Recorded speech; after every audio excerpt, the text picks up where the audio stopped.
धमतरी जिले में रेत निकालने का खेल इतना बड़ा हो चला है कि ये अब फूली खेल में तब्दील होते जा रहा है। आए दिन दो प्रमुख राजनीतिक दल कांग्रेस और भाजपा के नेता रेत खदानों से निकासी को लेकर आपस में भिड़ंत करते रहते हैं। ऐसा ही एक और व्याख्या धमतरी जिले के अमेठी रेत खदान को लेकर सामने आया है। इस बार भी कोई और नहीं बल्कि कांग्रेस और भाजपा के नेता आमने सामने हैं। बताया जा रहा है कि इस बार मामला रॉयल्टी से जुड़ा है। रेत निकासी की रॉयल्टी को लेकर भाजपा के मंडल अध्यक्ष ऋषभ देवांगन और कांग्रेस के प्रदेश उपाध्यक्ष पिछड़ा वर्ग लेखराज सिंह सिन्हा ने एक दूसरे के खिलाफ मारपीट की शिकायत दर्ज कराई है। गौरतलब है कि धमतरी में रेत को लेकर कांग्रेस और भाजपा के नेताओं में पहले भी कई बार बवाल मच चुका है।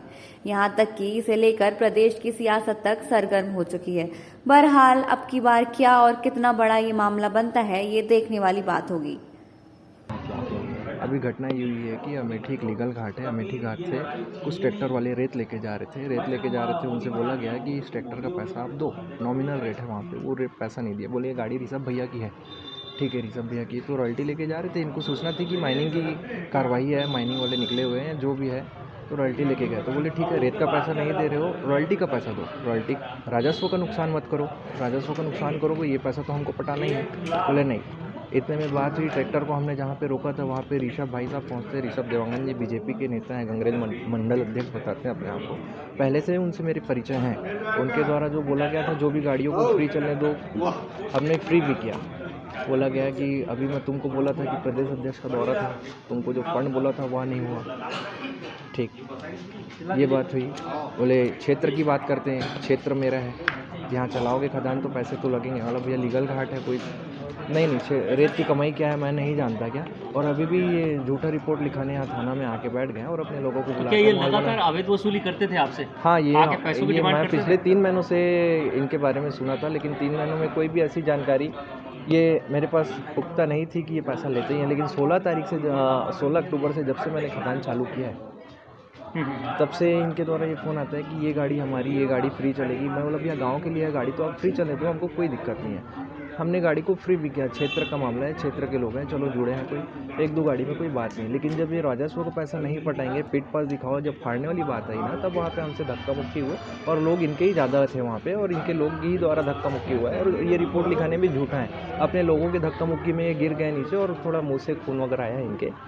क्या आपके साथ हाथापाई हुई है? क्या आपके साथ हाथापाई नहीं हुई है, बिल्कुल ये बात बिल्कुल भी झूठ है। वो जो बता रहे हैं कि हाथापाई हुई है करके। और भी बताना चाहूँगा कि इनके द्वारा हमेशा धमकी यही रहता है कि 1 लाख रुपए, 50,000 रुपये। इस मामले में ये बिल्कुल भी समझने को तैयार नहीं है। ये 1 लाख रुपए नहीं दे पाएंगे। मैं इस चीज़ को मीडिया के सामने स्वीकार करता हूँ कि एक जनप्रतिनिधि है और पार्टी से जुड़े तो सहयोग हम करने को तैयार हैं, लेकिन हम कोई ऐसा अवैध काम कर नहीं रहे जो इनको सहयोग करे।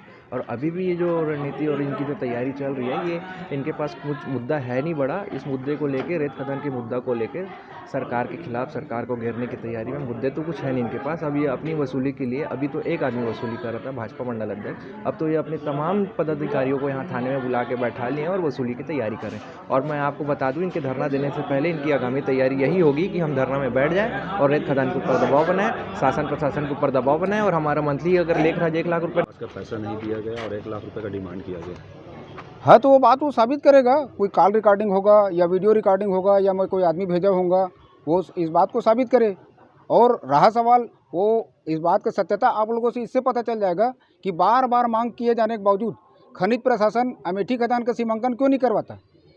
रात का जो नाइट लोडिंग है उसको क्यों बंद नहीं करवाते। चैन माउंटेन मशीन से जो खनन कार्य चल रहा है उसको क्यों नहीं करते। और हम तो हर खदान का क्या बोलते हैं सीमांकन के लिए आवेदन दिए हुए हैं। इस मामले में खनिज अधिकारी रात को फ़ोन करोगे गाड़ियाँ चल रही है करके तो ये नहीं कभी गाड़ी नहीं रोकते। और लेखराज साहू सिन्हा के बात में कितनी सत्यता है। वो अवैध उत्खनन डंके की चोट पर खनिज प्रशासन और सनत साहू और माइनिंग इंस्पेक्टर खिलावन के सरपरस्ती में चला रहा है। आप खुद अपना वीडियो मतलब लेके जाओ, जाग देख सकते हैं कि वहाँ चैन माउंटेन मशीन से वो उत्खनन कार्य करवा रहा है कि नहीं करवा रहा है। और अमेठी रेत खदान में कितना रेत बचा हुआ है।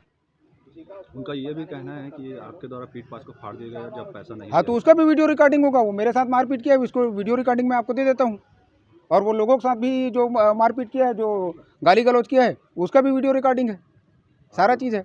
आपके ऊपर ये भी आरोप लगाया गया अभी हाल ही में प्रदेश अध्यक्ष आए थे, उसके लिए आपको पैसा आप उनसे पैसा जो भी चीज़ होगा आजकल सबको मोबाइल में कॉल रिकॉर्डिंग रहता है। अगर वैसा रहता तो मतलब कितने दिन प्रदेश अध्यक्ष आए 3 दिन हो गए, मैं 5 दिन पहले पैसा मंगाऊंगा तो उसको आकर रिपोर्ट लिखवाना चाहिए कि मैं अवैध वसूली कर रहा हूँ उससे करके।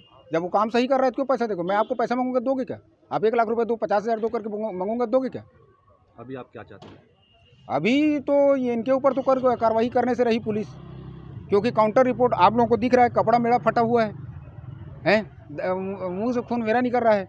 और पुलिस जो है ये कार्रवाई करेगी, मुझे पता है कि इनके भी लिए भी मतलब शासन का दबाव है, पैसे का दबाव है, तो पुलिस काउंटर रिपोर्ट करेगी।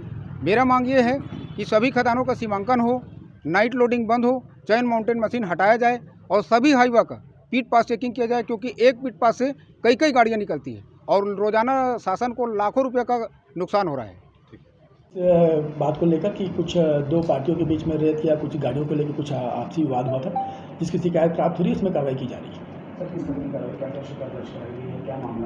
शायद मारपीट की शिकायत कर रहे हैं ये लोग, अभी रिपोर्ट दर्ज हो रही है। बाकी स्पष्ट हो जाएगा कि रिपोर्ट में पूरी रिपोर्ट लिखी जाने के बाद में, मेडिकल मुआयजा कराए जाने के बाद में पूरी स्थिति स्पष्ट हो पाएगी।